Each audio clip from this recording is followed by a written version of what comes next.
Welcome back to my channel. तो friends, मधुमालती के लिए रिक्वेस्ट आया था कि आपके पास मधुमालती नहीं है। मेरे पास देखिए मधुमालती का प्लांट है, लेकिन ये मैंने नीचे की साइड बाहर, घर के बाहर मैंने लगाया हुआ है ज़मीन में, क्योंकि ये मधुमालती की बेल जो होती है बहुत ज़्यादा फैलती है, इसलिए मैंने इसे यहाँ घर के बाहर ज़मीन में लगाया हुआ है। तो फ्लावरिंग देखिए आप इस पर, ये यहाँ से स्टार्टिंग है इसकी, यहाँ पर लगी हुई है, मेन ब्रांच इसकी ये है, और यहाँ से शुरू होके देखिए यहाँ कैसे इसने बिल्कुल ऊपर की साइड में, दिखाती हूँ आपको दूर से, वहाँ तक हमारे वहाँ पर जो मेन लाइट लगी हुई है, तो ये इसी की एक केबल पर इसने ऐसे फैल गई है पूरी। और फूल देखिए आप इस पर कितने सारे आए हुए हैं, बहुत प्यारी लगती है, बहुत ज़्यादा। ये देखिए। तो फ्रेंड्स, मधुमालती की बेल जो होती है ये बहुत जल्दी से अपनी ग्रोथ बना लेती है, बहुत जल्दी से। मेरे पास ये 1 साल पुराना प्लांट है, और 1 साल में आप इसकी ग्रोथ देखिए कितनी अच्छी हो रखी है।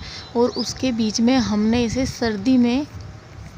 सर्दियों में क्योंकि इस पर फूल नहीं आते हैं, तो सर्दियों में हमने इसे कट कर दिया था, और इस पर फिर से अब गर्मी में मार्च से स्टार्टिंग हो जाती है इसकी ग्रोथ बढ़नी, और पूरी गर्मियाँ बहुत अच्छी फ्लावरिंग करेगा ये। तो जैसे जैसे ये प्लांट हमारा पुराना होता जाएगा वैसे वैसे फैलता जाएगा। तो मधुमालती की बहुत ज़्यादा एक्स्ट्रा केयर नहीं करनी होती है।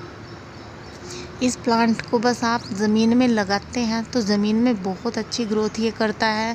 करना सिर्फ क्या है, इसकी जहाँ पर मेन ब्रांच है आपने लगाया है, इसकी जड़ों में गुड़ाई करके 2-4 दाने आपको NPK के डाल देने हैं, या DAP के गुड़ाई करके, और उसी से आपकी मधुमालती की बेल बहुत अच्छी ग्रो होती रहेगी। तो इस प्लांट की बात करें तो इसे धूप बहुत ज़्यादा पसंद है, पूरा दिन की अच्छी धूप मिलेगी इसे, और बहुत अच्छे से ये ग्रो करेगी। तो देखिए अभी इसके फूलों का कलर लाइट है, मतलब हल्का कलर है। जैसे जैसे इसे धूप मिलती जाएगी वैसे वैसे इसका कलर, मतलब फूलों का कलर इसके बढ़ता जाएगा। और मधुमालती के फूल जो होते हैं ये जब भी आते हैं गुच्छों में आते हैं। तो देखिए आप, एक ही गुच्छे पर कितने सारे फ्लावर आए हुए हैं, बहुत प्यारी लगती है ये बेल यहाँ पर लगी हुई। तो पूरा दिन की धूप में आप इसे रख सकते हैं, बेल की तरह ये फैलती है। इसे बहुत सारे नामों से जाना जाता है, बहुत सारे नाम है इसके, मधुमालती है और बहुत सारे नाम है। तो फ्रेंड्स, अभी इसकी बात करते हैं पानी की रिक्वायरमेंट इसमें बहुत ज़्यादा नहीं रखनी है, इसे थोड़ी ड्राइनेस में आपको रखना है, क्योंकि इस प्लांट पर फूल तो बहुत आते हैं, लेकिन इसकी जड़ों में बिल्कुल ज़्यादा नमी बनी रहे ये इसे बिल्कुल पसंद नहीं है। तो आप इसकी जड़ों में थोड़ी ड्राइनेस रखें। गर्मियों में आप इसमें रोज़ पानी डालिए 1 टाइम, और सावर करके पानी डालेंगे तो ज़्यादा अच्छे से ये ग्रो करती है। इसके अलावा इस पर कोई पेस्ट वगैरह, कीड़ा वगैरह अगर आपको दिखाई देता है, उसके लिए कोई भी आप ऑर्गेनिक पेस्टिसाइड यूज़ कर सकते हैं।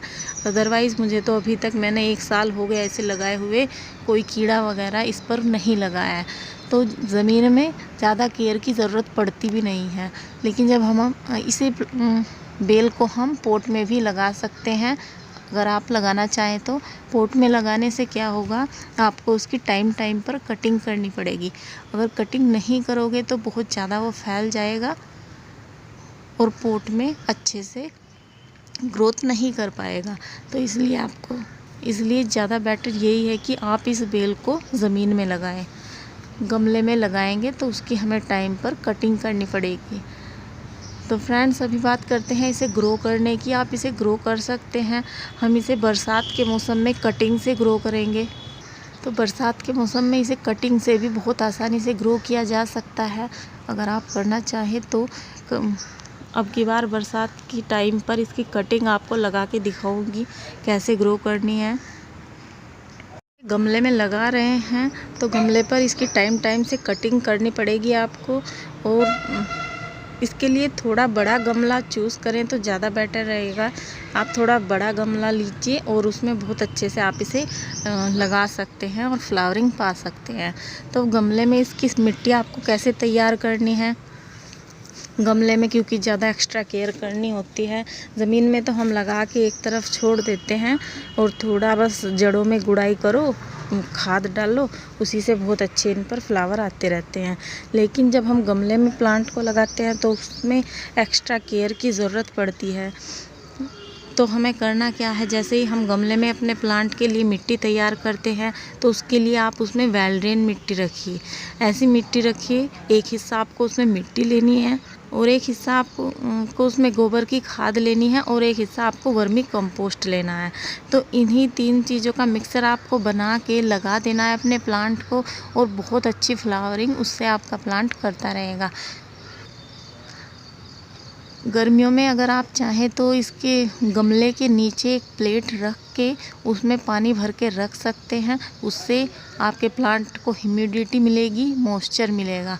तो ऐसे भी आप अपने मधुमालती के प्लांट को गमले में रख सकते हैं, उससे भी बहुत अच्छी ये फ्लावरिंग करता है। तो अभी हम बात करते हैं आपको इसमें खाद कैसे डालनी है। ऐसे तो हम इसमें ज़मीन में है तो हम इसमें बहुत ज़्यादा कुछ भी नहीं डालेंगे, लेकिन अगर आपने इसे पॉट में लगाया है तो उसमें इसे आपको 15 दिन में एक बार इसमें आपको लिक्विड बना के वर्मी कंपोस्ट का या फिर गोबर की खाद का आपको डालना ही डालना है अच्छी फ्लावरिंग के लिए।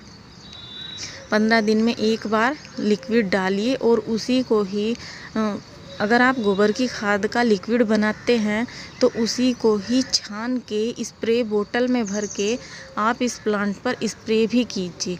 तो उससे भी बहुत अच्छी इसकी लीव्स भी अच्छी रहती हैं और अच्छे से ये फ्लावरिंग भी करता है। तो फ्रेंड्स, मुझे तो बहुत पसंद है ये मधुमालती की बेल। मेरे पास है, देखिए यहाँ पर लगी हुई है नीचे की साइड। तो मैंने अभी इसे गमले में नहीं लगाया है अब की बार, लेकिन मैं बरसात के टाइम